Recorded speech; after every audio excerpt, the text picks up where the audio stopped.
ಒಂದು ವರ್ಷ ಈ ಜಿಲ್ಲೆಯಲ್ಲಿ ಸರಿಯಾದ ರಸ್ತೆ ಇರಲಿಲ್ಲ. ಆದರೆ ಈ ಬಗ್ಗೆ ರಿಪಬ್ಲಿಕ್ ಕನ್ನಡ ವರದಿ ಮಾಡ್ತಾ ಇದ್ದಂತೆ ಅಧಿಕಾರಿಗಳು ಅಲರ್ಟ್ ಆಗಿದ್ದಾರೆ. ಒಂದು ವರ್ಷದ ಸಮಸ್ಯೆಗೆ ಒಂದು ತಿಂಗಳಿನಲ್ಲೇ ಶಾಶ್ವತ ಪರಿಹಾರ ಕಲ್ಪಿಸಿದೆ. ಆ ಕುರಿತು ಒಂದು ವರದಿ ಎಲ್ಲಿದೆ ನೋಡಿ. ಒಂದು ವರ್ಷದ ಸಮಸ್ಯೆಗೆ ಶಾಶ್ವತ ಪರಿಹಾರ.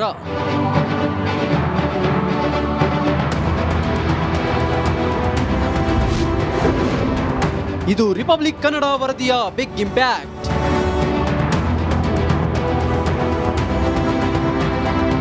ನೋಡಿ, ಈ ಹಾಳಾದ ರಸ್ತೆಯಿಂದಾಗಿ ಜನ ನಿತ್ಯ ಪರದಾಡ್ತಾ ಇದ್ರು. ವಾಹನ ಸವಾರರು ಹರಸಾಹಸ ಪಟ್ಟು ಹೋಗುವಂತ ಪರಿಸ್ಥಿತಿ ಉಂಟಾಗಿತ್ತು. ಇವರ ಗೋಳು ಕೇಳೋರೇ ಇರಲಿಲ್ಲ. ಬೀದರ್ ನಗರದ ಬಸ್ ನಿಲ್ದಾಣದ ದುಸ್ಥಿತಿ ಇದು. ಧೂಳು ರಸ್ತೆ ಗುಂಡಿಗಳಿಂದ ಜನರು ಕಂಗಾಲಾಗಿದ್ರು. ಇದರ ಬಗ್ಗೆ ರಿಪಬ್ಲಿಕ್ ಕನ್ನಡ ಆಗಸ್ಟ್ ತಿಂಗಳ 28ಕ್ಕೆ ವರದಿ ಪ್ರಸಾರ ಮಾಡುತ್ತಿದ್ದಂತೆ ಜಿಲ್ಲಾ ಉಸ್ತುವಾರಿ ಸಚಿವ ಈಶ್ವರ್ ಖಂಡ್ರೆ ಹಾಗೂ ಸಚಿವ ರಹೀಂ ಖಾನ್ ಅಲರ್ಟ್ ಆಗಿದ್ರು. ಒಂದು ವರ್ಷದ ಸಮಸ್ಯೆಗೆ ಒಂದೇ ತಿಂಗಳಲ್ಲಿ ಶಾಶ್ವತ ಪರಿಹಾರ ಸಿಕ್ಕಂತಾಗಿದೆ. ಒಳ್ಳೆ ರೀತಿಯ ಕವರೇಜ್ ಮಾಡಿ ಜನರಿಗೆ ಅನುಕೂಲ ಮಾಡಿಕೊಟ್ಟಿದ್ದಾರೆ. ಮತ್ತು ನಮ್ಮ ಡಿಸ್ಟ್ರಿಕ್ಟ್ ಇನ್ಚಾರ್ಜ್ ಮಿನಿಸ್ಟರು ಈಶ್ವರ್ ಖಂಡ್ರೆ ಅವರು, ರಹೀಂ ಖಾನ್ ಅವರು ಇದನ್ನು ಮುತುವರ್ಜಿ ವಹಿಸಿ ಈ ರೋಡಲ್ಲಿ ಒಂದು ಶಾಶ್ವತ ಪರಿಹಾರ ಕಾಣಬೇಕಂತೇಳಿ ಅದಕ್ಕೊಂದು 5 ಕೋಟಿ ರೂಪಾಯಿ ಸ್ಯಾಂಕ್ಷನ್ ಮಾಡಿದಕ್ಕೆ ಅವರಿಗೆ ನಾವು ಧನ್ಯವಾದ ಹೇಳ್ತೀವಿ. ಶಿವನಗರದಿಂದ ಬಸ್ ನಿಲ್ದಾಣದವರೆಗೆ ಶಾಶ್ವತ ರಸ್ತೆ ನಿರ್ಮಾಣಕ್ಕೆ 5 ಕೋಟಿ ರೂಪಾಯಿ ವೆಚ್ಚದಲ್ಲಿ ಹೊಸ ರಸ್ತೆ ಕಾಮಗಾರಿ ಶುರುವಾಗಿದೆ. ರಿಪಬ್ಲಿಕ್ ಕನ್ನಡ ಕಾರ್ಯಕ್ಕೆ ಬೀದರ್ ಜನರು ಮೆಚ್ಚುಗೆ ವ್ಯಕ್ತಪಡಿಸಿದ್ರು. ಇದ್ರ ಕಡೆ ಇದು ಏನಾದರೂ ವರದಿ ಆಗಿದ್ಮ್ಯಾಗ ಅಂದ್ರೆ ಎಲ್ಲ ಜಿಲ್ಲಾಡಳಿತ ಮತ್ತು ರಾಜ್ಯ ಸರ್ಕಾರ ಇದ್ರ ಕಡೆ ಎಚ್ಚೆತ್ತುಕೊಂಡು ಆ ಪಾಪನಾಸ್ ರಸ್ತೆಯಿಂದ ಬಸ್ ಸ್ಟ್ಯಾಂಡ್ವರೆಗೆ 5 ಕೋಟಿ ಮಂಜೂರು ಮಾಡಿದ್ದಾರೆ. ಇದಕ್ಕೆ ನಾನು ಇವ್ರದ್ದು ಏನು ವರದಿ ಮಾಡಿದ್ದಾರೆ ಇವ್ರಿಗೆ ನಾನು ಅಭಿನಂದನೆ ಸಲ್ಲಿಸ್ತೀನಿ. ಯಾಕಂದರೆ ಇವರು ಒಂದು ವೇಳೆ ವರದಿನೇ ಮಾಡ್ತಿಲ್ಲ ಅಂದ್ರೆ ಅದೇನು ಹಾಗೆ ಇರ್ತಿತ್ತು, ಮತ್ತು ಯಾರ್ದು ಎಷ್ಟು ಅನಾಹುತ ಆಯಿತು ಅನ್ನೋ ಅಂತ ಅನಿಸ್ತಾ ಇತ್ತು. ಈ ಬಗ್ಗೆ ಉಸ್ತುವಾರಿ ಸಚಿವ ಈಶ್ವರ್ ಖಂಡ್ರೆ ಪ್ರತಿಕ್ರಿಯೆ ನೀಡಿದ್ರು. ಈ ರಸ್ತೆ ಅತ್ಯಂತ ಮುಖ್ಯ ರಸ್ತೆಯಾಗಿದ್ದು ರಸ್ತೆಯ ಸಮಸ್ಯೆ ಕುರಿತು ನಮ್ಮ ಗಮನಕ್ಕೆ ತಂದ ತಕ್ಷಣವೇ ಹಣ ಬಿಡುಗಡೆ ಮಾಡಿದ್ದೇನೆ ಎಂದಿದ್ದಾರೆ. ರಿಪಬ್ಲಿಕ್ ಕನ್ನಡ ವರದಿಗೆ ಸ್ಪಂದಿಸಿದ ಜಿಲ್ಲೆಯ ಸಚಿವರು ಮತ್ತು ಶಾಸಕರು ವರ್ಷದ ಸಮಸ್ಯೆಗೆ ಸ್ಪಂದಿಸಿದ್ದು ಜನ ಮೆಚ್ಚುಗೆ ವ್ಯಕ್ತಪಡಿಸಿದ್ದಾರೆ. ಮಲ್ಲಿಕಾರ್ಜುನ ಮರ್ಕಲೆ, ರಿಪಬ್ಲಿಕ್ ಕನ್ನಡ, ಬೀದರ್. ಅವರು ಐತಿಹಾಸಿಕ ನಾಯಕ. ಅವರ ಪರಾಕ್ರಮ ಇತಿಹಾಸ ಪುಟಗಳಲ್ಲಿ ಸುವರ್ಣಾಕ್ಷರಗಳಲ್ಲಿ ದಾಖಲಾಗಿದೆ. ಆದರೆ ಇಂಥ ಮಹಾನ್ ನಾಯಕನ ಸಮಾಧಿ ಈಗ ಪುಂಡ ಪೋಖರಿಗಳ ಅಡ್ಡಿಯಾಗಿದೆ. ಆ ಕುರಿತು ಒಂದು ವರದಿ ಎಲ್ಲಿದೆ ನೋಡಿ.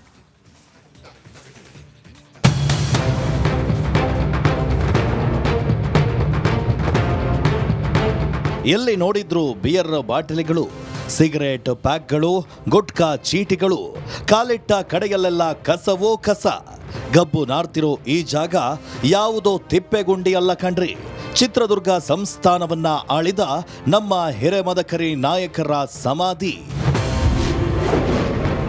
ಪುಂಡರ ಅಡ್ಡವಾಯ್ತು ಪರಾಕ್ರಮಿಯ ಸಮಾಧಿ.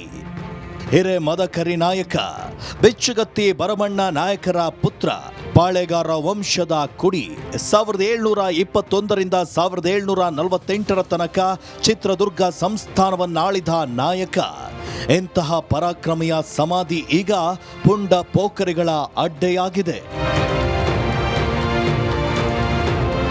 1748ರಲ್ಲಿ ಚಿತ್ರದುರ್ಗ ಸಂಸ್ಥಾನಕ್ಕೆ ಸೇರಿದ ಮಾಯಕೊಂಡ ಕೋಟೆಗೆ ಹರಪನಹಳ್ಳಿ ಪಾಳೆಯಗಾರ ಸೋಮಶೇಖರ ನಾಯಕ್ ಮುತ್ತಿಗೆಯನ್ನ ಹಾಕಿದ್ರು. ಈ ವೇಳೆ ಹಿರೇಮದಕರಿ ನಾಯಕ ಮತ್ತು ಸೋಮಶೇಖರ್ ನಾಯಕರ ನಡುವೆ ಯುದ್ಧ ನಡೆದಿತ್ತು. ರಣರಂಗದಲ್ಲಿ ಹಿರೇಮದಕರಿ ನಾಯಕ ವೀರಮರಣವನ್ನ ಹೊಂತಾರೆ. ದಾವಣಗೆರೆಯ ಮಾಯಕೊಂಡದಲ್ಲಿ ಅವರ ಸಮಾಧಿಯನ್ನ ನಿರ್ಮಿಸಲಾಗುತ್ತೆ. ದುರಂತ ಅಂದ್ರೆ ಇಂಥ ಪರಾಕ್ರಮಿಯ ಸಮಾಧಿ ಈಗ ಕುಡುಕರ ಅಡ್ಡೆಯಾಗಿದೆ. ಹಿರೇಮದಕರಿ ನಾಯಕರ ಸಮಾಧಿ ಇದು ಒಂಥರ ದೇವಸ್ಥಾನ ಇದ್ದಂಗೆ. ಈ ಸಮಾಧಿ ಎಲ್ಲ ಸರ್ಕಾರದವರಾಗಿರ್ಬೋದು, ಅಧಿಕಾರಿಗಳಾಗಿರ್ಬೋದು ಕಡಿಗಣ್ಣಲ್ಲಿ ನೋಡ್ತಾ ಇದ್ದಾರೆ. 2020ರಲ್ಲಿ ಇದು ಕಾಂಪೌಂಡ್ ಬಿದ್ದಿರೋದು. ಈಗಿನ ಶಾಸಕರು ಬಂದು ನೋಡ್ಕೊಂಡೋದ್ರು, ಮತ್ತು ಇದ್ರ ಹಿಂದಿನ ಶಾಸಕರು ಬಂದು ನೋಡ್ಕೊಂಡೋದ್ರು. ಯಾವುದೇ ಸರ್ಕಾರ ಬಂದ್ರೂ ಇದನ್ನು ಈಗ ಒಂದು ಕಟ್ಟಿಸಿ ನಾವು ಹಂಗೆ ಮಾಡ್ತೀವಿ, ಇದು ಒಂಥರ ದೇವಸ್ಥಾನ ಮಾಡ್ದಂಗೆ ಮಾಡ್ತೀವಿ ಅಂತ ಅಂದರು. ಇದು ದೇವಸ್ಥಾನನೇ ಇದು ಮಾಡ್ತೀವಿ ಅಂದವ್ರು ಮಾಡಿಲ್ಲ. ದುರಂತ ಅಂದರೆ ದಾವಣಗೆರೆ ತಾಲೂಕಿನ ಮಾಯಕೊಂಡ ಗ್ರಾಮದಲ್ಲಿರುವಂಥ ಹಿರೇಮದಕರಿ ನಾಯಕರ ಸಮಾಧಿಗೆ ರಕ್ಷಣೆಯೇ ಇಲ್ಲದಂತಾಗಿದೆ. ಐತಿಹಾಸಿಕ ಸ್ಥಳದಲ್ಲಿ ಪುಂಡರು ಮದ್ಯಪಾನ ಮಾಡಿ ಎಲ್ಲೆಂದರಲ್ಲಿ ಬಿಯರ್ ಬಾಟಲಿ, ಸಿಗರೇಟ್, ಗುಟ್ಕಾ ಪ್ಯಾಕೆಟ್ಗಳನ್ನು ಬಿಸಾಡಿ ಗಲೀಜನ್ನ ಮಾಡ್ತಾ ಇದ್ದಾರೆ. ಸಮಾಧಿಯ ದುಸ್ಥಿತಿ ನೋಡಿ ಗ್ರಾಮಸ್ಥರು ಮರುಕವನ್ನ ಪಡ್ತಿದ್ದಾರೆ. ಇಲ್ಲಿ ದುಶ್ಚಟಗಳು ಮತ್ತು ಇನ್ನೊಂದು ಕಾಂಪೌಂಡು ಬಿದ್ದಿದೆ. ಮತ್ತು ಇಲ್ಲೆಲ್ಲ ಕುಡಿಯೋದು ಬಾಟ್ಲಿಗಳು ಇಲ್ಲೇ ಇರ್ತವೆ ಅಷ್ಟು. ಆಮೇಲೆ ಮೊನ್ನೆ ಇದನ್ನು ಮುಟ್ಕೊಂಡು ಹೋಗಿದ್ದಾರೆ. ಇದೇನೊಂದು ಒಟ್ಟು ಎಲ್ಲದ ಮುರ್ಕೊಂಡು ಹೋಗಿದ್ದಾರೆ. ಒಟ್ಟು ಇಲ್ಲೇನು ಬಿಡಲ್ಲ. ಲೈಟು ಸೋಲಾರ್ ಲೈಟ್ ಹೋಗಿದೆ. ಆಮೇಲೆ ಪ್ರತಿಯೊಂದು ಇಲ್ಲಿ ಆಗಿದೆ. ನಾವೆಲ್ಲಾರ ನಮ್ಮೂರಿಗೆ ಹಬ್ಬಕ್ಕೆ ಉಣಿಯೋಗೆ ಯಾರು ಬಂದರೆ ಬೀಗರು ಅವ್ರನ್ನ ಇಲ್ಲಿ ಸ್ಥಳಕ್ಕೆ ಕರ್ಕೊಂಬಂದು ತೋರ್ಸೋಣ ಅಂದರೆ ಇಲ್ಲಿ ಏನಾಗೈತೆ ಗೊತ್ತಾ, ಇಲ್ಲಿನ ಸ್ವಚ್ಛನೇ ಇಲ್ಲ. ಏನಾದರೂ ಅಧಿಕಾರಿಗಳು ಮತ್ತು ಜನಪ್ರತಿನಿಧಿಗಳು ಎಚ್ಚೆತ್ತು ಹಿರೇ ಮದಕರಿ ನಾಯಕರ ಸಮಾಧಿಯನ್ನ ಉಳಿಸೋಕೆ ಮುಂದಾಗ್ತಾರಾ ಅಂತ ಕಾದ್ ನೋಡ್ಬೇಕಷ್ಟೇ. ವಿಠಲ್ ಕ್ಯಾರವಾಡ್, ರಿಪಬ್ಲಿಕ್ ಕನ್ನಡ, ದಾವಣಗೆರೆ.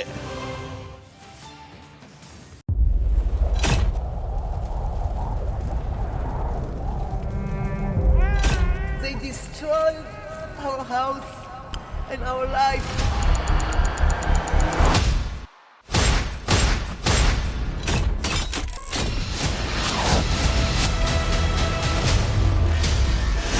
ಹಮಾಸ್ ಉಗ್ರರ ದಾಳಿ ಭಯಂಕರವಾಗಿದೆ.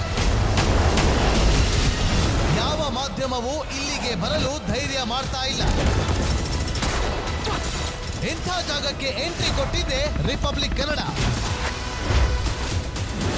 ಯುದ್ಧ ಭೂಮಿಯಿಂದ ರಿಪಬ್ಲಿಕ್ ಕನ್ನಡ ನೈಜ ವರದಿ. ಬುಲೆಟ್ ತಾಗಿರುವಂತಹ ದೃಶ್ಯಾವಳಿಯನ್ನ ನಿಮ್ಗೆ ತೋರಿಸ್ತಾ ಇದೀನಿ. ನಾನು ನಿಂತಿರುವಂತದ್ದು ಗಾಜಾ ಪಟ್ಟಿಯಲ್ಲಿ. ಹಮಾಸ್ ಬಂಡುಕೋರರು ಹಿಡಿದಿದ್ದ ವೆಪನ್ಗಳಿದು. ಇದು RPG-29 ಲಾಂಚರ್. ಛಿದ್ರಗೊಂಡಿರುವ ಕಟ್ಟಡಗಳು. ಈ ಮನೆಯಲ್ಲಿದ್ದಂತಹ ಬಾಡಿಗಳನ್ನ ಸುಟ್ಟು ಕರಕಲಾಗಿದೆ. 6,000 ಸಾವಿನ ಗಡಿ ದಾಟಿದೆ. ನರಕವನ್ನಾಗಿ ಮಾಡಿಬಿಟ್ಟಿದ್ದಾರೆ.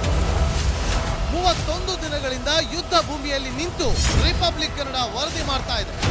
That powerful people come from powerful places. 1 ವರ್ಷದ ನಿರ್ಭೀತ ಪತ್ರಿಕೋದ್ಯಮ ರಿಪಬ್ಲಿಕ್ ಕನ್ನಡ, ಇದು ನಿಮ್ಮ ಧ್ವನಿ. 150 ಸುದ್ದಿ,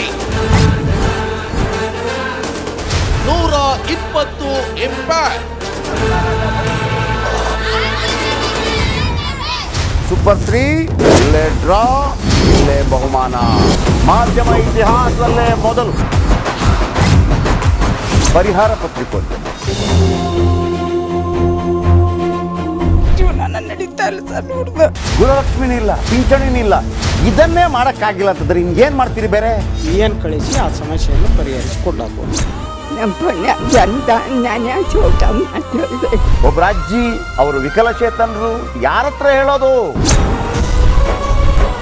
ನಿಮ್ ಪ್ರಾಬ್ಲಮ್ ಏನಪ್ಪಾ ಅಂತ ಕೇಳೋದಕ್ಕೆ ಯಾರು ಇಲ್ವಲ್ಲ.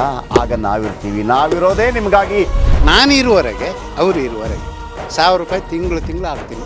ಆದ್ರೆ ಈ ಕೆಲಸ ಇದೆಯಲ್ಲ, ಯಾವತ್ತೂ ಕೂಡ ಶಾಶ್ವತವಾಗಿ ನಮಗೊಂದು ಒಳ್ಳೆ ನೆನಪನ್ನು ಕೊಡುತ್ತೆ, ನಮ್ಮನ್ನು ಕಾಪಾಡುತ್ತೆ. ನಾನು 3 ವರ್ಷ ಭಿಕ್ಷೆ ಬೇಡ್ಕೊಳ್ತಿರ್ಬೇಕು. 24 ಗಂಟೆಯಲ್ಲಿ ಅವರ ಬದುಕು ಬದಲಾಗಿ ಹೋಯಿತು. ನಾವು ರಿಪಬ್ಲಿಕ್ ಕನ್ನಡ, ನೇಷನ್ ಫಸ್ಟ್. ಸಮಾಜ ನಮಗೆ ಬಹಳ ಮುಖ್ಯವಾಗಿರುತ್ತೆ. ನಾವು ಆ ಜಾತಿ ಈ ಜಾತಿ ಅಂತ ನೋಡೋದಿಲ್ಲ. ಸಮಾಜದ ಕಟ್ಟ ಕಡೆ ವ್ಯಕ್ತಿ ಯಾರಿರ್ತಾನೆ, ಅದು ಯಾವುದೇ ಜಾತಿಯವನಾಗಿರ್ಬೋದು, ಯಾರು ಕಷ್ಟದಲ್ಲಿದ್ದಾನೆ ಅವನ ಪರವಾಗಿ ಧ್ವನಿ ಇರ್ತೇವೆ. ಆರು ಕನ್ನಡಕ್ಕೆ ಧನ್ಯವಾದ. ನಾವು 1 ವರ್ಷದ ನಿರ್ಭೀತ ಪತ್ರಿಕೋದ್ಯಮ ರಿಪಬ್ಲಿಕ್ ಕನ್ನಡ, ಇದು ನಿಮ್ಮ ಧ್ವನಿ.